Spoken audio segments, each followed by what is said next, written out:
Asifa, this is GLaserbolt from GamerFusion.com. What is going on, guys, and welcome to today's video. Today we're going to be talking about how to get better in Trials, but today's specific topic is how to get carried in Trials of Osiris. Now, this is a topic that I've been getting asked quite often, and I decided to make a video.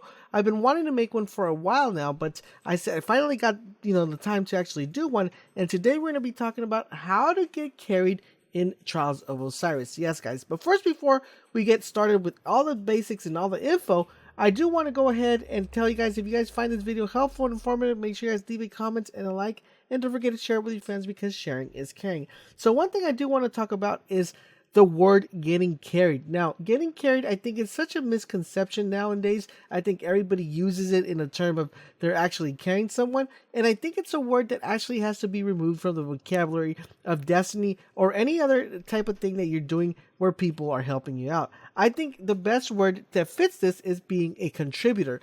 Now, keep in mind, getting carried means that you're going to be getting carried all the way to 6-0 or 7-0 without you absolutely doing nothing. So unless you sit in a corner every time you spawn in and the rest it's pretty much a 3v2, then you're officially getting carried. If you're actually assisting people, if you're throwing grenades, if you're getting revives, you are not getting carried, fellas. So don't feel bad if people are carrying you. As long as you guys are helping and doing whatever you possibly can to actually achieve flawless, you are not getting carried. So let's go ahead and talk about how you could become a contributor. Now, I'm a big proponent of playing sports, and I played sports all my life, and one thing that always shines in sports is regardless of what you do, the fundamentals are always crucial to actually a team winning. If you get that, if you're playing basketball and you get that assist, if you get that steal, if you throw yourself on the floor to get the loose ball, all of that counts to winning. It's not only determined on the amount of points that you stack up, it's also determined on the amount of work you put into actually getting that win. So with that being said, let's dive into the topic and let's talk about what's going to happen when you guys are playing Trials and how you can get carried and pretty much guarantee a flawless run even if you're not good at PvP. Now, I think I am one of the best persons to actually talk about this because in year one, I used to get carried all the time. Currently now, I'm able to carry and get that, get you that W, get you that flawless win. So there's going to be a couple of scenarios you're going to be presented with when you're doing Trials. The first scenario is a 3v3. That means once you spawn in, 3 of you will be on the winning side and 3 will be on the opposite side. So it's pretty much an even team. Then you have your other scenario, which is a 3v2, where you actually, kill an orb or kill a person on the opposite team and you have the advantage. Then you have the other one where it's a disadvantage where you're down a man, and what you're going to do in these type of occasions is going to determine if you guys go flawless or not. So one of the key components I want to make sure and emphasize is make sure you guys have a mic. That's going to be very predominant. I know a lot of people don't have mics, but in order for you to go flawless in Trials, unless you're really good and you actually have really map awareness, not having a mic is going to be very detrimental for you to actually do that. So make sure you guys have a mic. Number 2, make sure you guys communicate every single detail of what's happening. If someone's flanking, if someone's shooting you from a tree, if someone's on top of a crate and shooting you, if anything, if you see a red indicator or anything like that, communication is going to be key on you actually achieving that flawless. So let's talk about that 3v3. So once we spawn in and all is set and done, what your main priority if you guys are being a contributor is going to be you staying close to the people who are actually going to be carrying you, or actually you're going to be helping contribute to. You are going to want to stay close to them. Do not wander off on the map. Do not try to go get kills by yourself. Do not throw random nades. Do not do absolutely nothing. What you're going to want to do is stay close to myself, my teammate, or whoever's carrying you. Stay as close as possible you can. But staying close ain't only the objective you're going to want to do. You're also going to want to go ahead and make sure you're in cover. What happens the majority of the time is when you're trying to get carried, you're trying to do too much and trying to contribute way too much, that you run off and you get picked. Once you get picked, it puts me and my teammate at a disadvantage, and it makes it harder for me to take you flawless. So for you, if you want to go ahead and go flawless, make sure you're in cover. Do not peek out. Do not do nothing silly. Make sure you stay close to me in case I go down or in case my teammate goes down. You're there to get that revive. So please make sure, 1, you stay in cover, and 2, do not engage the enemy. Make sure you're completely close to us without any problem. I know it might sound a little bit boring, but remember, the objective here is for you to go flawless. It's not for you to have fun and mess around. The objective is for you to actually hit the lighthouse.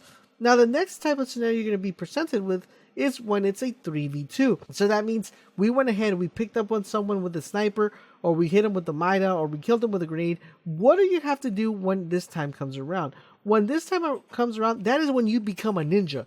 That is when you become a Ninja Turtle. That is when you become a Transformer. Anything that you want to think about, that is when you guys got to go OP. You got to go to that orb like if there was no tomorrow. You need to set up a tent, put some fire, camp some fire, throw grenades, throw a throwing knife, do whatever you could possibly do to make sure the other team does not pick up that revive. Make sure you throw all that you have, all the firepower, all the shotties, everything that you have at that orb. That's going to be your number one priority. If you're getting carried, when we put ourselves at an advantage, your main objective is to make sure the other team does not pick up that orb, because that's going to make it easier on us to actually counter the team. Now, please make sure you hold your nades when we're doing the 3v3 for the 3v2, because your nades are going to be very detrimental to us actually succeeding. The next case scenario, it's when it's a 3v1. Now, I see most of the times this is one of the things that actually causes a lot of matches, because people get overexcited when they have the lead. So they say, oh my goodness, we're up, they're down 2 people. We have the advantage. Actually go ramble on this last guy and to get that kill. That is the time when you need to be the most relaxed, the most tranquil as you possibly can, and the most patient you could, because 3v1s are very detrimental and very essential to when it comes to winning a trials match. Not only because you're able to build your super, but because you're in a full advantage. The person that has the one, it's only one person alive, all they could possibly do is try to split you apart and try to take one by one out. And you do not want to be that one person that puts the team at a disadvantage. So when it's a 3v1, you want to make sure not only you're sticking around with myself or my partner, but that you're not engaging the other opponent. Even if you have to wait for the flag to actually appear, wait till the flag appears. If the flag appears, your number one objective is to stay on that flag, and we will take care of the rest. So guys, 3v1, make sure you camp, you stay, we grounded, we wait, we camp the orbs that we have the advantage of. Do not engage the other team. Now, the other scenario that's going to be very presentable sometimes is we're not perfect, right? We're probably going to be able to get killed, once in a time. When we go, we're going to actually be the ones that are going to be down a man. So this is the time when, if you follow all these rules, you're going to be right next to me to actually get that revive. Make sure you guys go ahead and get that revive. I will be communicating with you guys and letting you guys know, hey, go ahead and pick me up. Make sure you're there. Make sure you have your grenades. Make sure you're ready to lay cover fire.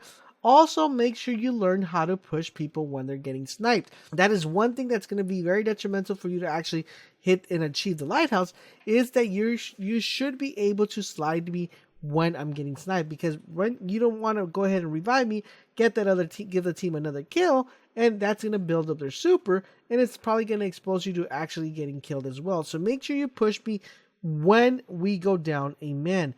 Make sure you have every grenade you could possibly throw to wherever that enemy is looking at us, and do not get picked. I hope this helps you guys kind of get a better idea of how to get carried. If you guys want to get carried, make sure you guys hit me up on the stream when we're doing it. I hope this helps, and I hope this helps you guys kind of get a better idea of what you need to do when you guys are trying to go flawless to the lighthouse. Please let me know in the comment section below if you have any questions, and I will go ahead and answer them. And don't forget, guys, for all things Destiny, head over to GamerFusion.com, where we empower your gaming.